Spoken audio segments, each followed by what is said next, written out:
the DTA low equity script. I don't know if you were able to read it, um, Chris, or Jack, but I really like how it looks now. I think we did a better job explaining and kind of navigating the conversation just because that original script we had was a little confusing. And Yeah. I believe now, and also with some more role playing with these scripts, I think the conversion will be a lot better. Um, Yeah. No, I agree too. And of course, with the scripts, you don't want to be reading it word for word, sounding like a robot. Of course, when you're starting out, though, it's a great framework to follow. The main thing, though, would be getting familiar with the structure and the flow of the script. And shoot, I forgot exactly. So, yeah, we've kind of broken the script up where you're having your intro, you're talking about the condition, getting a little bit of feedback into the motivation, timeline, price. And then from the price, you're kind of pivoting into pitching the terms using a third party story and having that approach. Um, and yeah, we were actually we were in a Discord call yesterday, and Chris got a call. Chris Poland, who's one of our callers here and members of the group, not Chris, the agent, who the guest speaker is, but we were listening to one of his calls, and it was super good. Well, two calls actually. One of the calls was super good. The first call was pretty solid, but that's when Alex and I kind of noticed um, we definitely want to have more like rapport being built and not just following off a script where it's just like, okay, this is all I'm saying. Like we want pauses in there and having it sound like a natural flowing conversation. Like when you're talking about the property, you want to sound as legit as possible. And I know this comes with time and of course repetition, but you don't want to make it seem like, okay, super nervous and just reading word for word. And that's why on Tuesdays when we do the role play and going out in breakout rooms and speaking with one another and practicing, that's really going to help a lot because you screwing up with another person you're practicing with is going to be a lot less nerve wracking than it is when you're speaking with an agent. And even if you screw up when you're speaking with an agent, still doesn't matter. Um, Chris doesn't bite. Most agents don't. And if you do, you just hang up the phone. um, and yeah. then just Oh, go ahead. another thing that I haven't really talked about or thought of, but the posture you are calling in, at least for me personally, has a huge impact on my calls. I kind of like to pace sometimes and like just walk around my room, or just making sure I'm sitting up straight in that posture that kind of resembles confidence and just you know what you're talking about. Because if you're slouched over or laying down while you're making these calls, it's like you're not really serious or gonna make these calls sound too strong. Yeah, I like that. That's true. And then I'm like terrible though, because like I've told you, Alex, before, like I'll sometimes I'm like eating and I'll mute my mic while I'm on like a call. But yeah, no, definitely like when you want to just stay focused and locked in, you want to make sure I usually actually like pace around a lot too. If I'm not trying to record the call and I have my mic here, I like that, like kind of pacing around while I'm on the phone. But yeah, just making sure you're locked in and focused on it, definitely while you're starting out is huge. And then the goal is eventually for this to just seem like casual conversation where you're not even thinking about, okay, what do I say next? Does this look like this? What do I say here? You want it to just be, of course, it comes with time and repetition, but so smooth and natural where you're not even thinking about what you're saying. And I think everyone will get there in a pretty short period of time as long as you're doing repetition and having conversations. That's what it's all about. Anything else you wanted to add on the script, Alex? I didn't review some of the tweaks because I know we were looking at I that really really like late last night. I really like it. Yeah, I was up till 11:50 p.m. last night making sure that this this looks better, and I think this script will really help everyone. Uh, if anyone has a chance later today, I just skim over it and try to get this saved into your head. And if you're able to have this conversation already like planted it in your head with also being able to cover these objections, these 7 objections, it will really elevate your calls. And if you're able to answer all these objections and know where to navigate these conversations, I think it'll just increase the amount of leads you're able to create. Yeah. Yeah. And I think another thing that's huge too is if you guys record your calls, and then Alex and I talked about this last week, but we still need to do it, maybe come up with like 2 more hours in the week where Alex or I is available to be in the Discord general chat and listening to you guys making live calls. Because there's a lot of things that Alex and I probably aren't really thinking of that we'll pick up. Like the other day too, we were listening to someone else's call and they were saying, can you send me over the mortgage info? And hearing that, and I've heard this before from people, that almost sounds like not scammer like, but if I'm not super familiar with sub two and knowing that, hey, I need to give this person the monthly payment, the remaining balance, the interest rate, and basic mortgage info,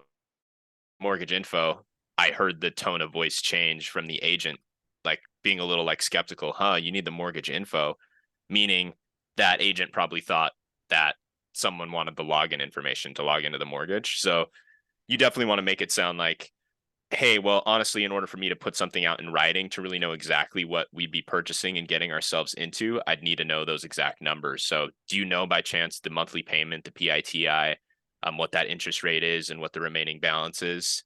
Do you know those off the top of your head, or is that something you'd have to ask your client on?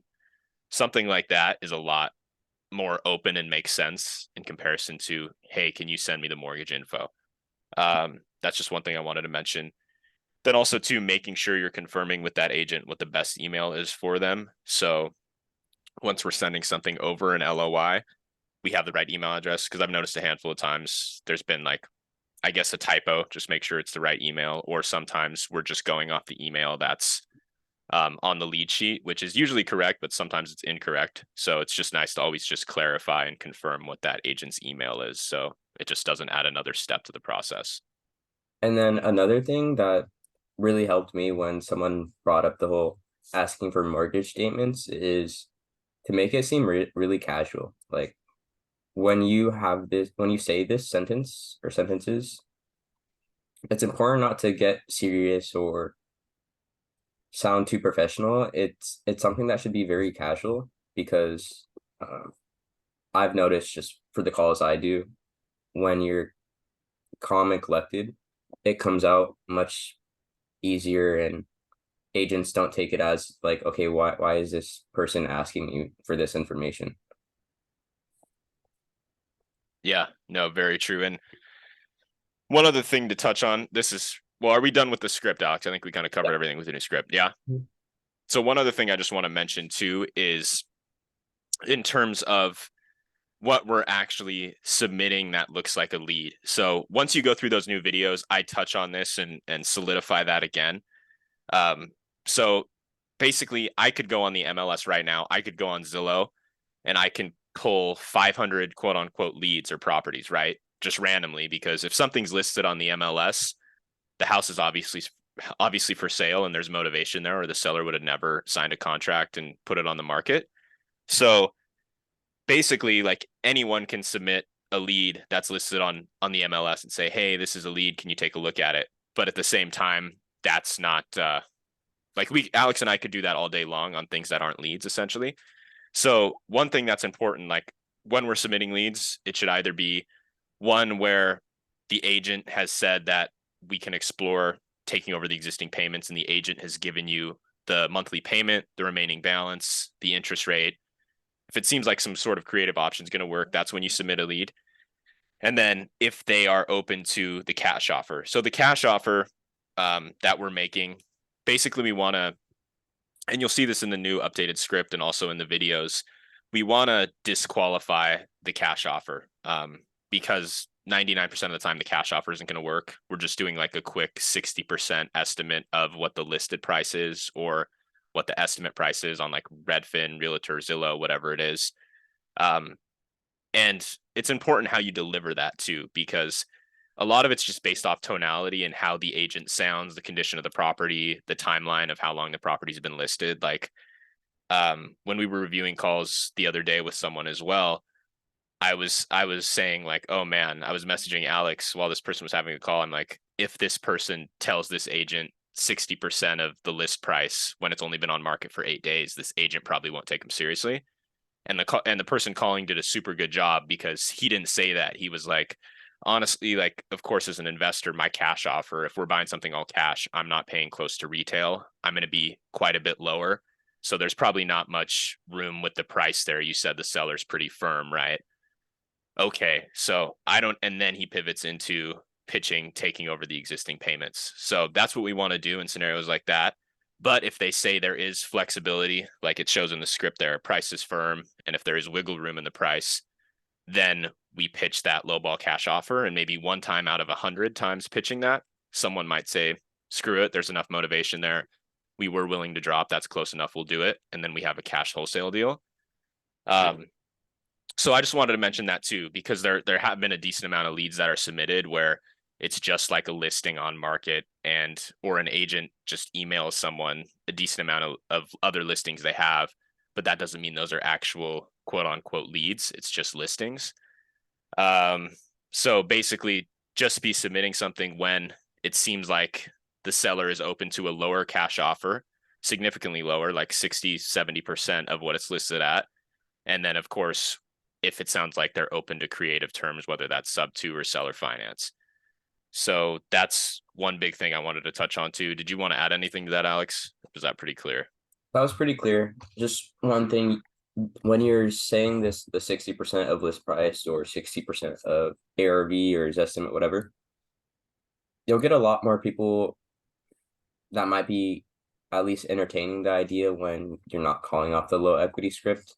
So if Yeah. you're doing for sale by owner, expireds, people that have equity or people that could afford to sell at 60% when your home is worth 390 and it's listed at 400, you can't take 60%. So that's why with these low equities, 90% of the time you're going to be going with option 2. And so it's important. You're never saying, do you think they're going to be open to seller finance? Do you think they're open to subject to? Do you think they're open to Yeah. creative finance?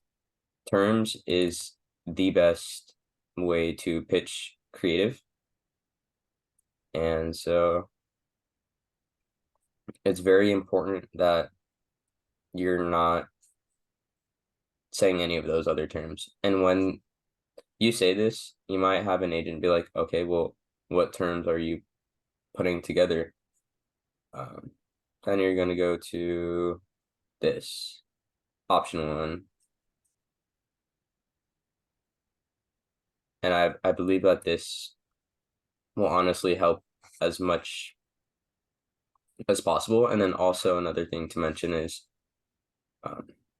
these conversations, it says right here, you're making this call to gather essential information. You're not trying to close anyone. And so it's important that you keep these calls short, precise, you build great rapport, and you make sure that agent remembers who you are so that when Jack or myself call, I can be like, hey, Eva spoke to you. And they'll be like, oh yeah, she was nice to talk to. So it's just like important to remember that these calls, ideally you want to collect as much information, but you don't want to sound like you're surveying them. Yeah, no, that's very true. And that's something that will just come with time as well too, and getting better with the scripting. Because of course, your first couple calls, your first few weeks, it's going to sound pretty robotic and script like. And then eventually it's going to become a lot more natural where you're just having a conversation with that person and you're not looking at a script at all. And that's where we want everyone to be at, because that's going to definitely bring you much better results. Because if you know all the information and the general flow of the script and how the conversation should sound, if an agent throws a curveball question out of nowhere, gives you pushback, you're not going to be a deer in headlights. Whereas if you're following a script exactly and an agent interrupts that flow, you're going to be a deer in headlights, most likely. So really understanding the flow and just the basic terminology in general is going to be super helpful too. But yeah, I'm glad you mentioned that, Alex, that thing about the terms there. So I think And that's then good. another thing to mention is I don't know who it was, but if you don't know the answer, that's okay. It's as simple as saying, you know what? my partners are experts on these topics. I think it would be best if we hopped on a three-way call, or you spoke to them directly, so that you're not that deer that gets caught in headlights, and you're able to bounce and redirect the conversation. And most agents or sellers will respect that. Hey, they don't know, but at least they are working with people that do know. Yeah, and they appreciate, and I think I talked about that on our Tuesday meeting from the conference, some notes I took. I think Pace was saying that like people appreciate and respect honesty and transparency.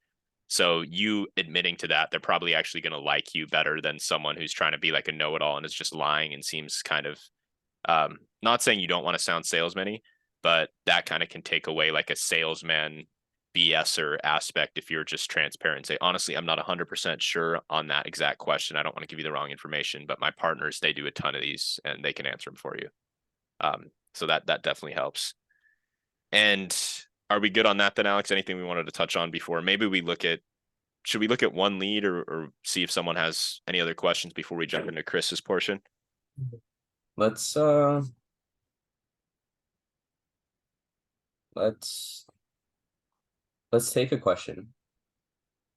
Darren just typed something in chat. Let's see here. If a real estate agent or seller is interested in more information and is willing to have a three-way call, should we categorize that as a lead or should we just contact one of you in the Discord channel?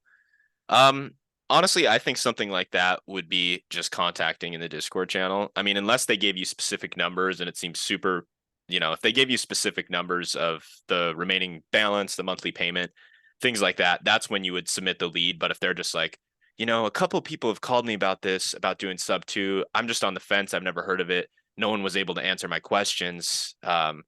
Then that would just be like a text or a Discord thing to Alex or I to hop on a three-way phone call. Yeah. Yeah. Well said. Yeah. If you have the information, you could submit it through the lead form. But if you don't, not a problem. And that's where you should at Jack and myself in general and try to figure out a time that works for the three of us. Yeah. And then I guess we could do like 10 minutes of Q&A here if anyone had any specific questions. Typically, like I said, Saturdays we usually do a deal review and then Q&A, but we're going to do the deal review. I mean, we're going to have Chris's portion of speaking instead of like the deal analysis and review today. So we can just save the next 5-10 minutes or so here for questions if anyone has any specifically. Hey guys. Hey, what's up, It's Rich? Can I ask a quick one for you guys? Yes, sir. And this was related to that post I had in Discord a couple days ago with the assistant who could assist me, quote unquote, and then started reading from the listing, and then proceeded to tell me she'd been doing it for 20 years. I didn't even bring creative up at that point, but she was like, I think she sort of sensed that was the way I was going.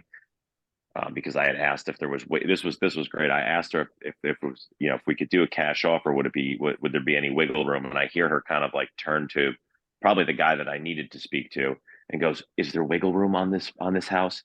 Like this has happened like at least 2 or 3 times in the last couple of weeks where I get like these people that can quote unquote assist you on something, but they really have no connection to the house or anything like that.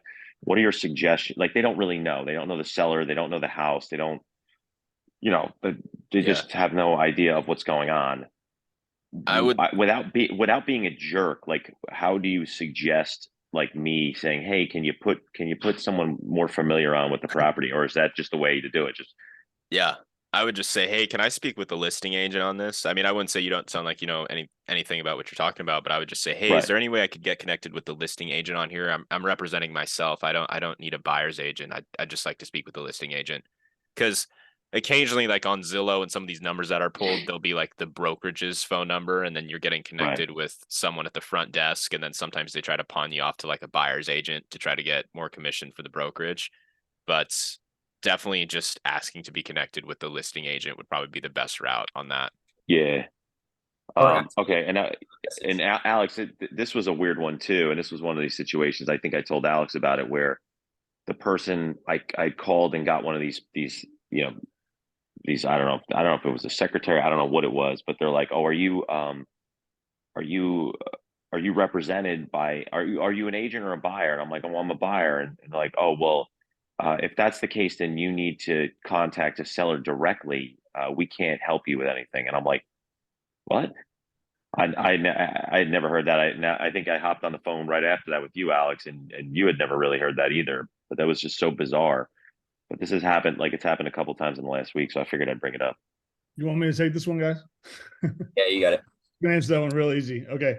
So there's a lot of flat fee listing services out there in every market. So if you're getting that, that just means that the seller put the house on the MLS with an agent, but they're represented, but they're not handling anything. They probably paid $300 to $500 to put the house on the MLS, and they're getting, they handle everything. They literally get their own offers. That's actually a good thing for you guys. That's where you actually would want to do that. You'd want to call the seller directly, because that's an open invitation to just talk to the seller directly without their agent involved in the conversation. Yeah, which is, and thank you for clarifying that, which is what I did. And the guy's like, no, and he hung up on me. Like he literally, he goes up, wrong number, and he just hangs up on me. I'm like, are you sure? Right. Yeah. And I'd just call him back. Hey, I think we got Yeah. disconnected. You sure? But yeah, no, well, I'll touch on that a little bit too, guys. Cool. Thanks for clearing that up. I appreciate that. All right, for sure. Cool. Yeah, thanks for chiming in there, Chris. I didn't even think of that, actually, a flat fee broker. And it's funny because I actually have a property listed right now with a flat fee broker. But for them, they're not connecting people who are interested directly with me, like the broker was taking those calls. But yeah, that's an interesting point. But I do know at the same time, though, sometimes people that are answering, they will be like assistants or trying to pound you off to a buyer's agent, because I've had that happen before. But that's also something to think of too, like the flat fee broker. And they do that, Chris, where they will just connect you with the direct to seller, like the flat fee broker. Oh yeah, no, actually, that's when I list. Obviously, I'm an agent in Arizona. When I have an out of state deal, Yeah. a virtual deal, that's what I use. I use a flat fee listing service, and then I'm the contact for everything. All the offers come to me. They're basically just pushing the paperwork around and putting it on the MLS for them. Gotcha. Almost like a for sale by owner. Yeah. Cool. Did anyone else have any other questions here, or should we give the floor to Chris to kind of do a little introduction on himself? And I think it's going to be super insightful for everyone, because Alex and I have talked a bit about this for a while, bringing an agent on who gets these phone calls. Chris isn't one of the mean ones, though, that'll tell you to go F yourself and will hang up instantly on you.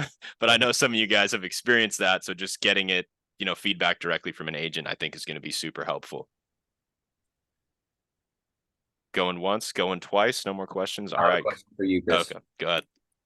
As an agent, someone asked a question, what is the best time to make these calls throughout the week?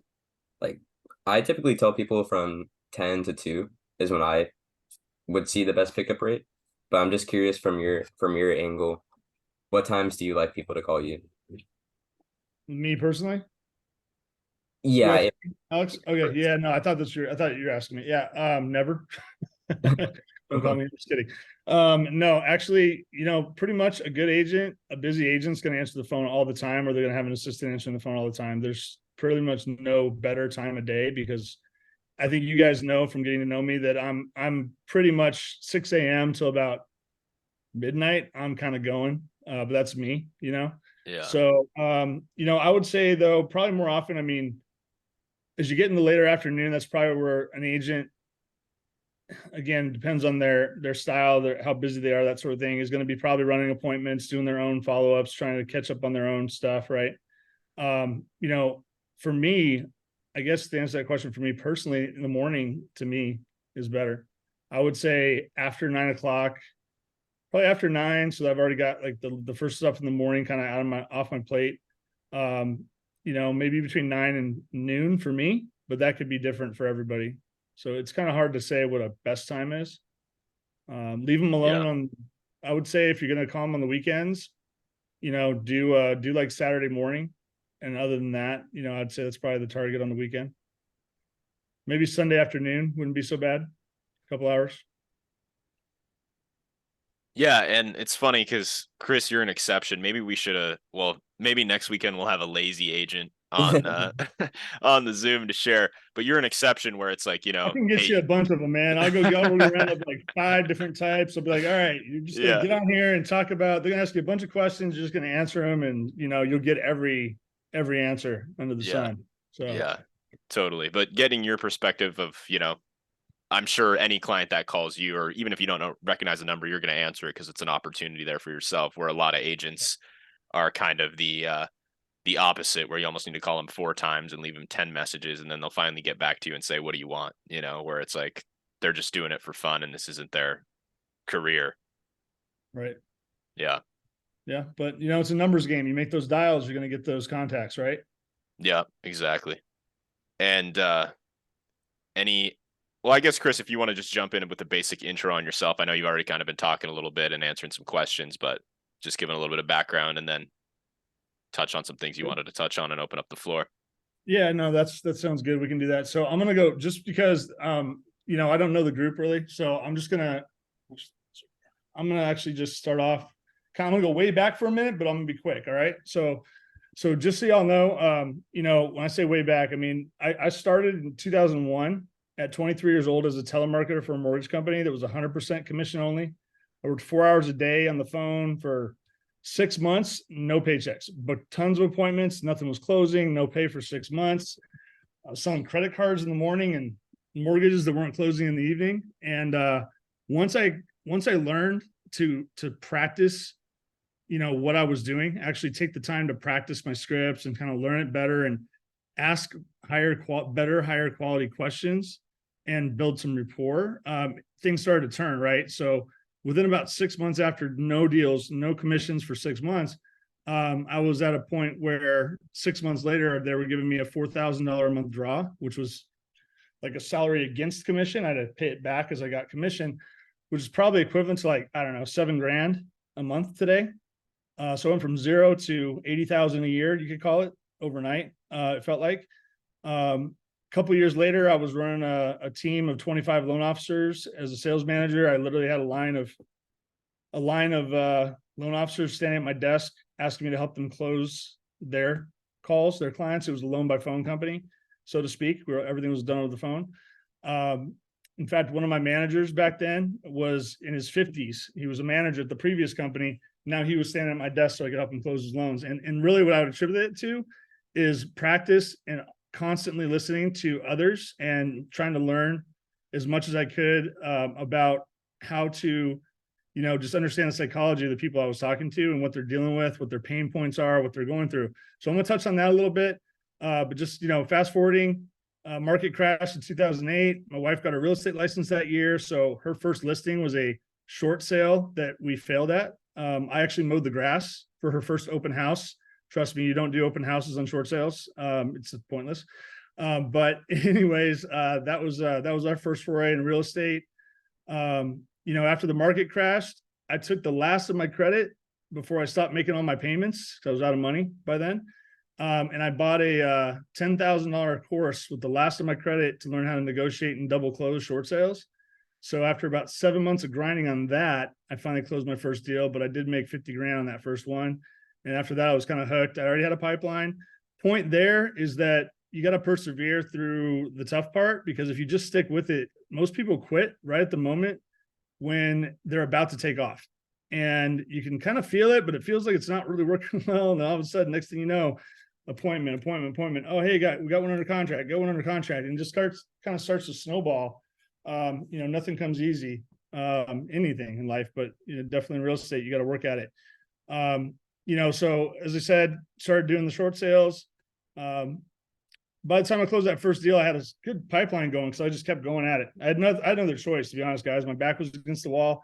Ended up closing 70 of those over 2 years. Got my real estate license in September 2013. I've always had a pretty small team, but we've sold over 1,000 homes in 10 years. I average about 60 listings on the MLS. I have others I sell off, but 60 listings a year on the MLS. Until probably middle of last year, I started shifting my focus primarily back to investment strategies and working with investors. Okay. So kind of a long introduction, but I wanted give you guys some context on like what you guys can ask me about. Guys, honestly, Alex and Jack, I sat here for about 45 minutes just typing up notes, and I realized I could probably do this for an entire day with you guys. So I'm having a lot of fun here, but let's see. So as far as what you guys are primarily calling about, I did my first sub 2 in 2012. Okay, so I wasn't licensed yet. I did one as an investor in 2012. That was my first foray into that at all. I mean, so my investing started as short sales, which were crazy complicated, and sub 2s. All right. That's a little bit about me. I know Alex and Jack wanted me to talk about do you guys want to kind of give me what you want, what path you want me to go down here, or just kind of keep on rolling?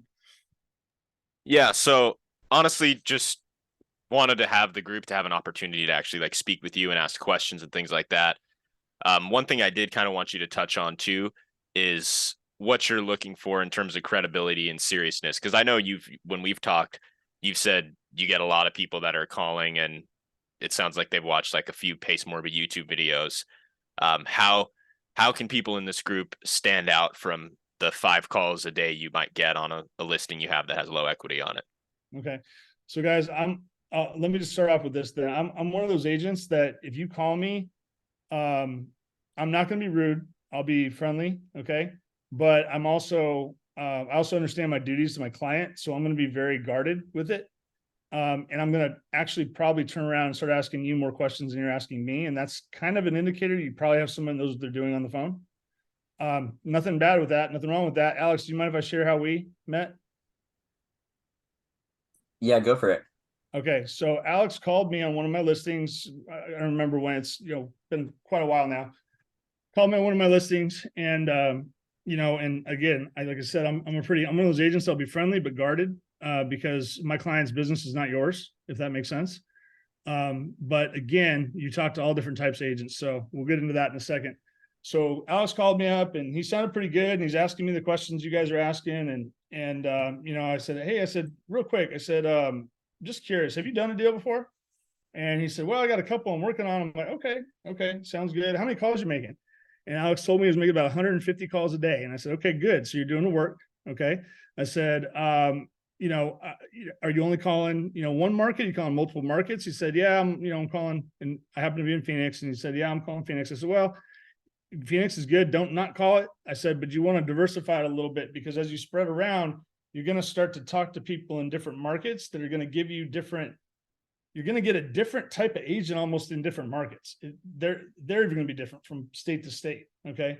And it's part of how they're trained, just their environment or whatever. Okay. So I said, yeah, you might want to spread it out a little bit. But we get a lot of calls. So I kind of gave you a hard time, right, Alex, a little bit, but in a nice way, right? I wasn't a jerk about it. Would you agree? Yeah, you motivated me to want to be better. Okay. And I'm one of those agents that you will never buy my client sub 2, probably, maybe, because I'm going to have options already, if that makes sense. Like if you're calling me on that, for me, again, me personally, and I'm going to talk about other agents in a minute, or the, different types of agents in a minute. But if you're calling me, I have already checked all those boxes before I listed that property. And I'm probably like a 1%. So 1 out of 100, and there's a lot of agents, as you know, okay. 1 out of 100 is probably going to have the experience, skill level, knowledge. I don't know, maybe not even that, honestly, not even that, but you're not going to talk to me very often. And then, it's a timing thing, guys. At the end of the day, if I was super busy that day, Alex wouldn't have got more than a question out of me, and I wouldn't have been rude, but we wouldn't have had that conversation. I happened to be working at home, probably wearing a pair of shorts and no shoes, walking around my loft in my house. And I was like, yeah, and I just felt like bullshitting that day. All right. So, you got to remember that everybody's got their own lives too. So when you're calling people, you don't know what's going on with them either. You don't know how busy they are. So don't take everything personally. I'll say that too. Kind of want to throw that in there. But anyways, that's how Alex and I got rolling. And he followed up with me. He kind of like just listened to me, asked me a bunch more questions about my client. He went right back to you. Actually, Alex, you went right back to talking about my seller. Right. And I didn't tell you not to. I just, you kept asking me questions. I asked you questions back. And then you followed up with me a couple more times over a few months. And then we got to know each other a little better. And, here we are. Right. So, so just why I thought that was important as well to share is that I am not your agent, guys. I'm not. Okay. Yet here I am doing a Zoom call on a Saturday morning with you guys because your guy, Alex, called me on my listing and then acted professionally and carried through the entire conversation with me. Didn't deviate from what his plan was. He stuck to it. Didn't, get intimidated by the fact that I obviously had a lot of experience, and he kept at it. And now here he is, with you guys sitting here learning from him, if that makes sense. Okay. Yeah. No, I appreciate you for sharing that, Chris. And that's very true. And I would say, and not to boost your ego, but I would say 1 out of 100 is not right. It's probably like 1 out of 1,000 because I mean, just based off all the licensed agents and whatnot. So that's why I was saying like maybe Chris isn't the best example for an agent. We need to find. Well, I don't want to name agents' names, but we'll find you a crew, man. Give me a week or two. Alex and I have talked to a lot, but We'll maybe inviting one of them on. Yeah. All right, we'll get a panel going. We won't tell them about this conversation. Okay, we won't tell them why they're there. Like, hey, you want to have? Come on. We'll do it. Yeah, but it's important though. Like just like Chris was saying, building credibility with yourself and building like genuine connections with agents or other people in the business, right? Because Alex met Chris. Chris saw what we were doing. We've been talking a lot. I actually ended up meeting up with Chris last weekend out there in Arizona when I was leaving that conference, and we're probably going to do a lot of business together in the future. So just building connections with people, even if it's not a specific deal, just staying on their radar and looking at other opportunities is huge as well too. So I just wanted to mention that. And let me see. I'm just scrolling through the chat here. So how would you like for us to approach you or any other realtor and have some success? So what are your thoughts with that there, Chris? And of course it's going to vary drastically per individual. Yeah. Just like, we're people, right? We're realtors are people. And that's, so I'm going to answer that question with that actually leads kind of right into what I was wanted to share with you guys anyways. Okay. So, here's the thing. Okay. No matter who you're talking to, real estate agents or otherwise, right? Like if you have an aim, you have a goal, right? Keep your goal in front of you. And that's the point of why I was sharing with Alex, stuck to it. Okay. Keep your goal in front of you. Your goal is to gather enough information to make a decision on if it makes sense for you to refer this over to a conversation that will carry on to a possible seller creative financing deal. Okay. So keep that goal in front of you. Agents, sometimes you're talking to an agent who don't have any pain yet. It just depends on how long the house has been on the market, what their clients like, what they're like. Okay. But here's the thing, no matter who it is, whatever it is, you got to practice professionalism. So listen to other professional speakers and literally practice sounding professional. Okay. Like record yourself going through your script, right? You should be able to recite your script without really looking at it eventually, or actually quickly, put the time into it. If you're going to spend a couple hours on the phone, practice that script for an hour beforehand so that you actually feel like it's part of your conversation. Okay. And always, like I said, come across professionally in your speech, right? Don't be lazy about it. We're not robots. I think Jack mentioned that earlier, and that's here on my notes, actually. We're not robots. You guys aren't robots. Okay. So you naturally are going to deviate from your script as you get comfortable with your conversation, but you literally want to be able to say your script without reading it. Okay. And if you can do that, that's where, you're going to have better conversations in general, just because you know what you're talking about better. If you're doing all your practicing on the phone, it can be tough, because if you get it blown off by a bunch of jerky agents, you're not going to really be practicing much. You're going to be practicing your intro and your outro, right? So, record yourself, warm up beforehand. I don't care if you grab your dog and practice with him. He's going to give you some kind of response, right? So, don't, another thing I want to touch on, definitely don't get lazy in your calls and expect people to blow you off. Because it's going to sound obvious. Like Alex had a lot of enthusiasm when he was speaking to me. He wasn't overdone. He wasn't like bouncing off the walls, but he was actually pretty enthusiastic. And, it was very, sorry guys, I got somebody walking in the room here. Give me a second. Thank you. Okay. So, you know, let me get back to where I was at. So, you know, just like Jack said earlier, don't pretend that you know something you don't. That's another thing. To being professional, don't pretend like you know what you don't know. Don't lie to them and say, if they say, oh, you know, are you going to buy, are you the buyer? Don't say, oh yeah, I'm the buyer. Like, don't do that. Tell them, no, I'm not. I work for a group that actually purchases properties. I'd love to buy it, but I'm not in that position right now. And, but my company is, okay. So, you know, definitely be honest and don't try to, let me give you an example. I had one guy call me on one of my listings a while back, and he tried to tell me he and his wife were moving from Texas, and that they were looking for a house. They didn't want to buy anything yet, but they could qualify, but they wanted to rent. They didn't want to rent either, and going on and on and on. I mean, I knew instantly. I was like, okay, I know where he's going with this before he even said it. And he's like, yeah, so would your seller be willing to, you know, like rent to own it or anything like that? And I'm like, oh, okay. I was like, you know what? I was like, yeah, I mean, if you want to make an offer, I'll just present it. Okay. Let me ask that real quick too. How often, I mean, do you guys sometimes get that question? Like, have agents tell you, well, just send us an offer. Does anybody ever get that one? Well, just, if you want to make an offer, just send us an offer, and they kind of blow you off like that. I know that's very common. Super frequent. Yeah. Okay, that is not a blow off. Okay, a professional agent is going to tell you that when you start talking about the house and asking questions about the price and all these things. What I'm going to tell you is I'm going to say, I might give you the time. Like I said, depends on how I'm feeling that moment.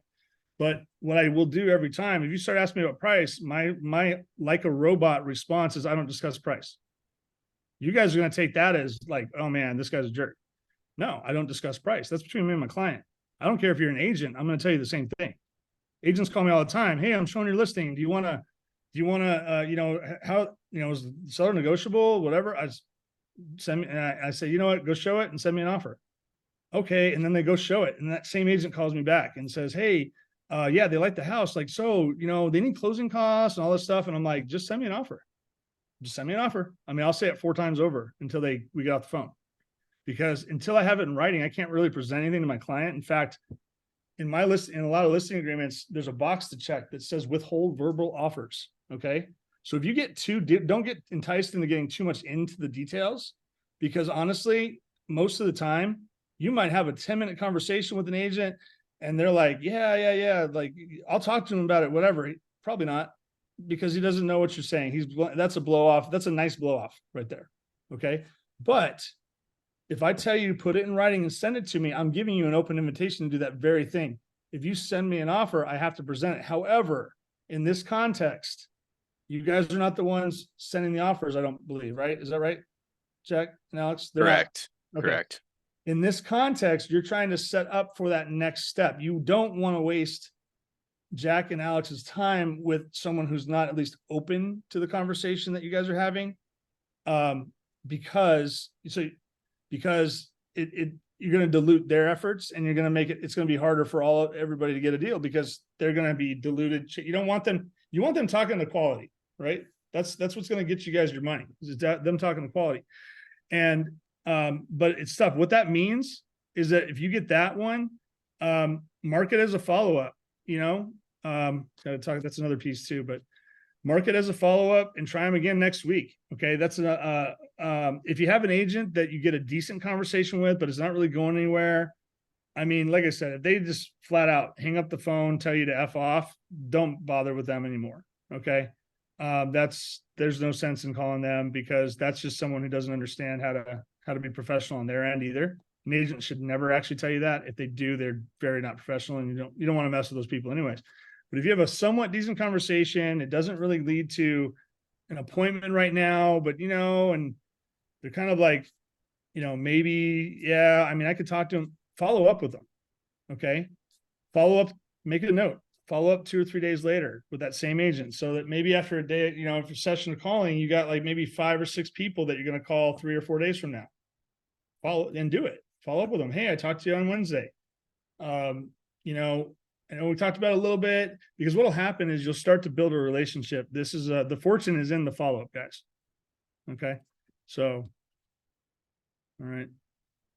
How does that help? Yeah, Yeah, no, no, those. thanks for sharing, man. I'm even like myself and how long I've been cold calling, I'm taking things away, and just so I know going forward, it's gonna help me in my calls. Yeah, yeah, for sure.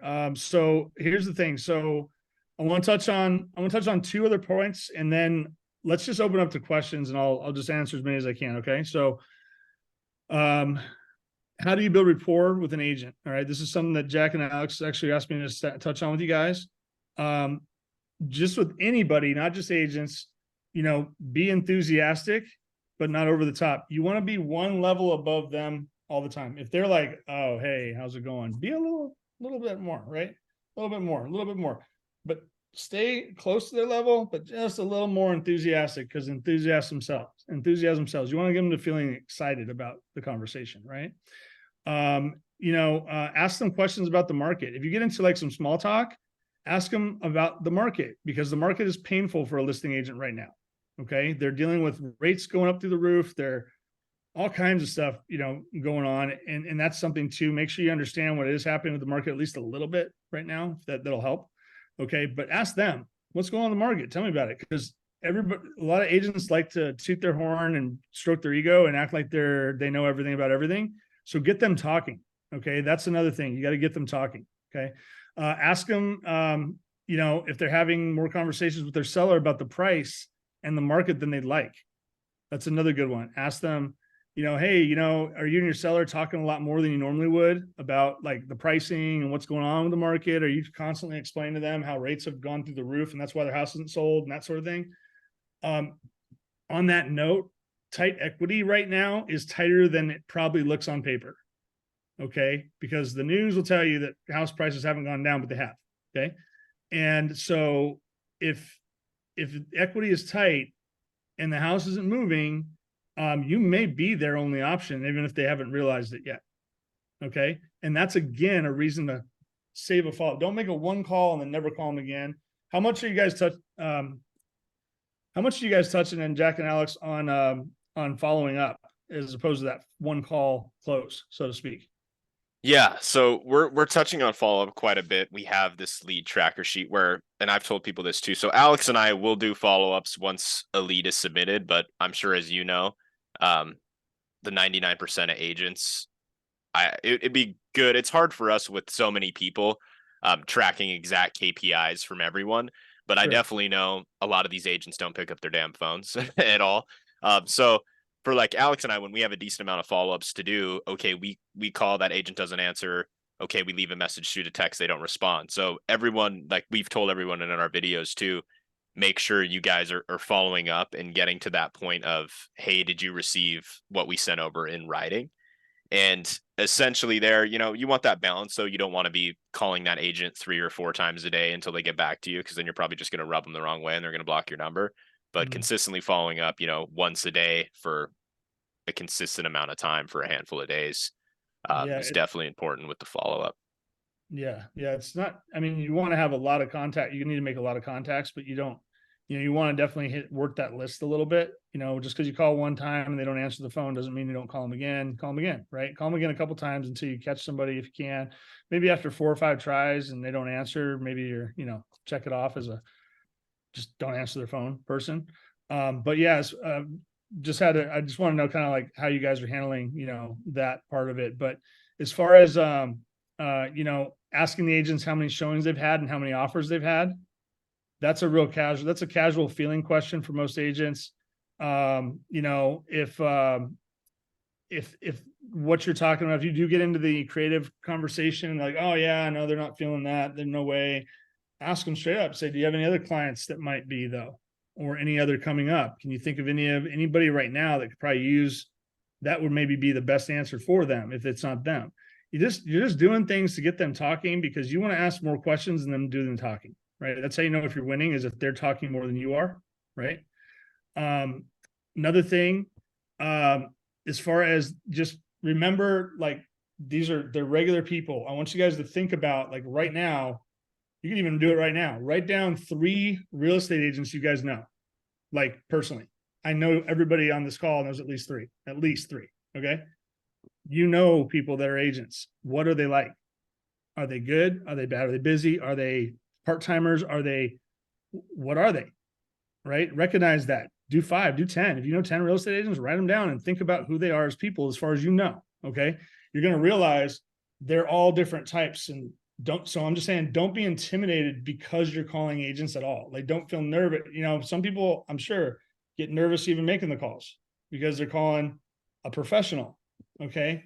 Well, I tell you what, guys, I deal with agents every day, and 9 out of 10, I'm not impressed. Okay. So you shouldn't be either. All right. You got to be you got to be professional. You got to be genuine. You got to ask the right questions. You got to do all your things. As long as you're on point, you're going to get good results. Okay. You got to be on point. But just remember that,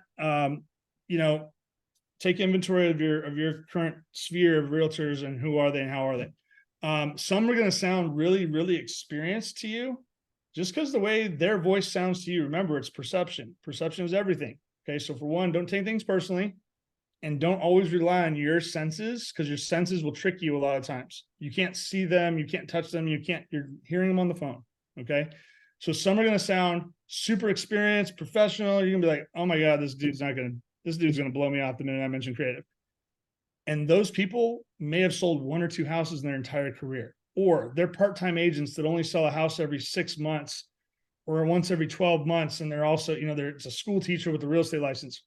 So many different types of personalities, which is why I said earlier, stick to your guns, stick to your script, practice your script, practice your craft, get really good at having those conversations, and don't let common misconceptions or your opinions or your perceptions can, trick you into thinking it's something that it's not.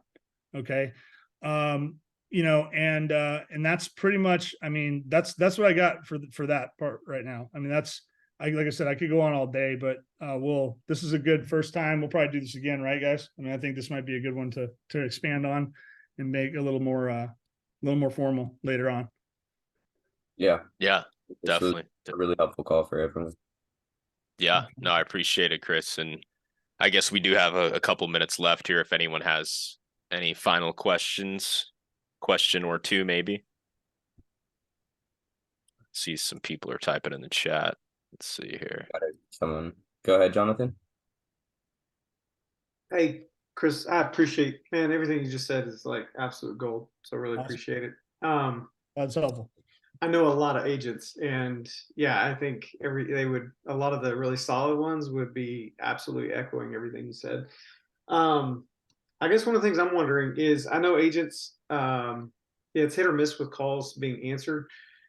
Does it make sense to initiate contact with maybe a very not robotish sounding, but very personal text message to the client or to the agent to perhaps set up a phone call, or is it better to just call? I would say call. The time here's the thing, your most effective tool is your phone, because it's going to give you you're going to make the most attempts at contact the fastest on a dial, like dialing out, whether you're using a dialer or using your cell phone, whatever, you're going to get the fastest there. I would say save the text for at least after that first call. Another thing you could do, and you got to be careful, you don't want to overdo it. But we do this thing called a double call, right? So if you call and you get a voicemail, immediately dial it again, because I would rather take the chance that I actually get to have that conversation with someone I would never otherwise reach than care about if they're going to be like, who is this? Like, why you call me twice? Nobody does that, by the way. They just think, okay, this number just called me twice. Who is this? Yeah. Right. Like I said, I'd rather do that first. As far as the text goes, if you don't get a hold of somebody and you send them a text, yeah, sure. Send them a text to say, hey, you got any offers yet on 123 Main Street? I'm a buyer. Just say that. Any offers on 123 Main Street? I'm a buyer. Simple script. You'll get response from that, because they don't know if you're a buyer that is just a regular buyer, wants to go see their listing. Agents want to sell properties, guys. That's what they do for a living. And it's hard right now. Okay. Trust me, they want to sell it. If you've got an answer for them, you will get a deal, but you have to be confident, and you have to, like I said, that's what I'm saying. Perfect your craft. Don't worry about theirs. Right. And then on that, is it better to leave a voicemail or send a text, or just both? Like, I would never leave voice. Guys, my voicemail I haven't I think it's been 30 days since I Yeah. even deleted a voicemail. Mine's permanently, purposely full. Gotcha. You don't know That's- me, you're gonna text me. If you know me, you're gonna text me. So yeah, That's it. don't leave voicemails. Don't even bother. Appreciate it, man.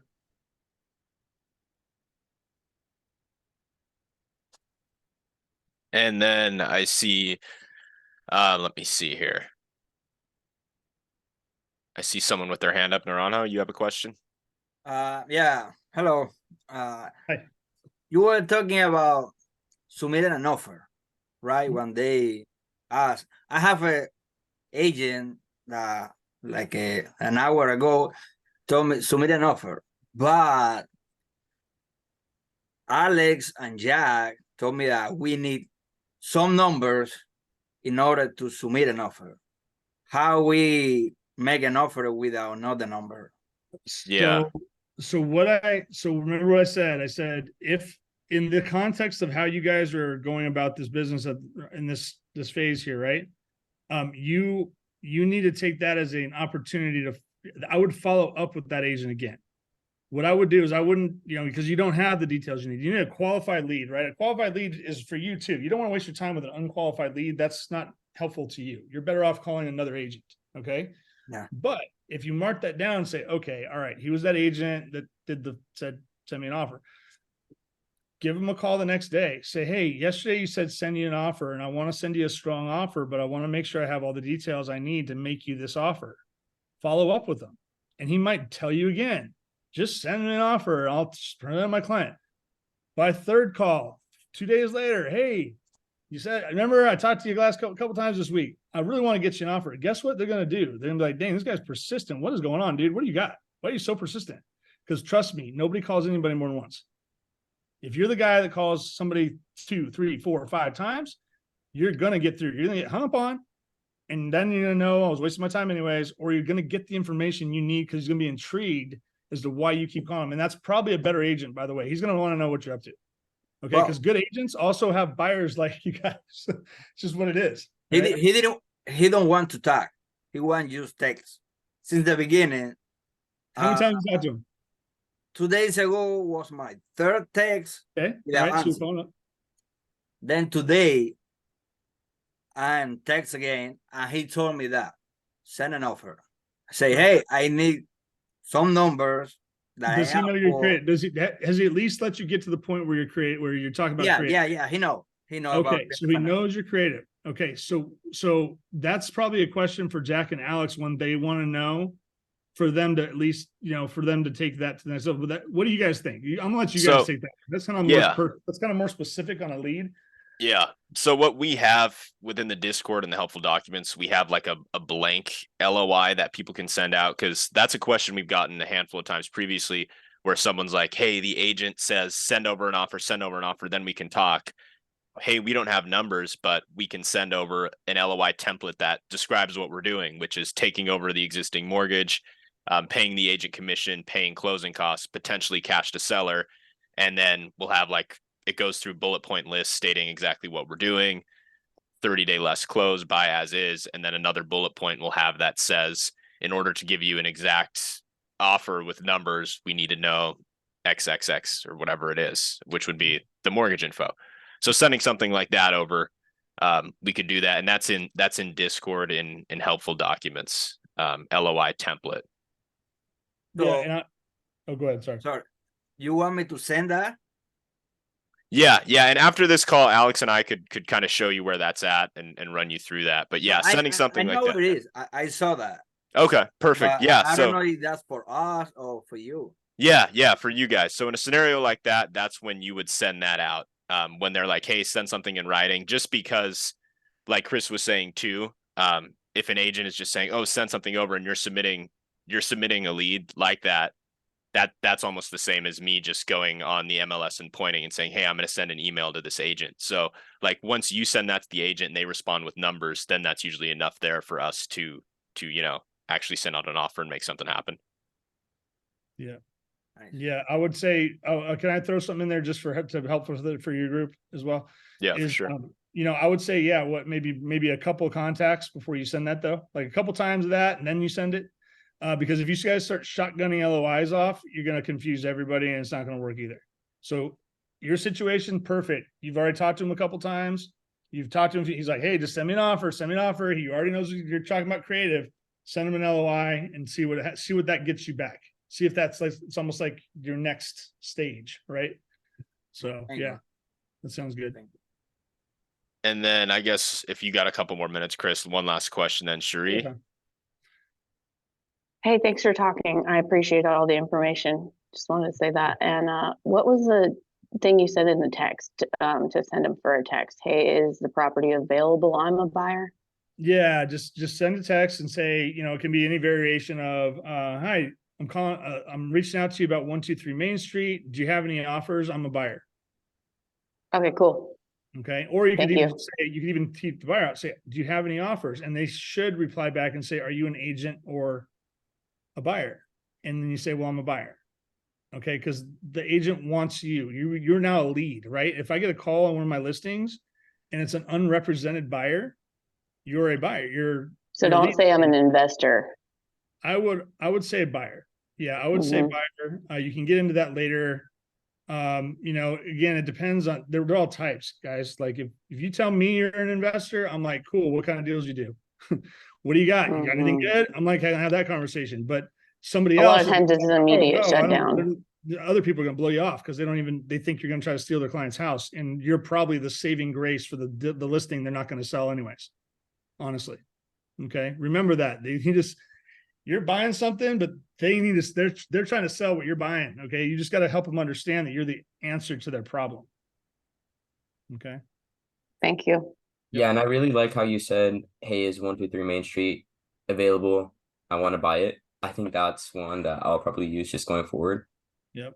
That's I think that's prompt response. multiple variations you can use on that. But similar, as long as you're saying address, you know, any offers, is it available? I want to make an offer on it. So any variation like that feels good to you, feels natural to you to say, is going to be good for that.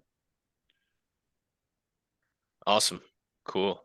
Well, should we wrap things up here, Alex? We're a little past schedule. Yeah, let's wrap it up. Yeah. Again, thanks, Chris. We all really appreciate you taking your time out of your Saturday morning to help us all be better on the phones. Yeah, sounds good, guys. It was a lot of fun. I'll hopefully see you guys again soon sometime. Yeah, appreciate it, Chris. Thanks so much. All right, see you guys. Take care, everyone. Have a good rest of your weekend. Bye, everyone. Have a good one, guys. Likewise, bye. Thank you.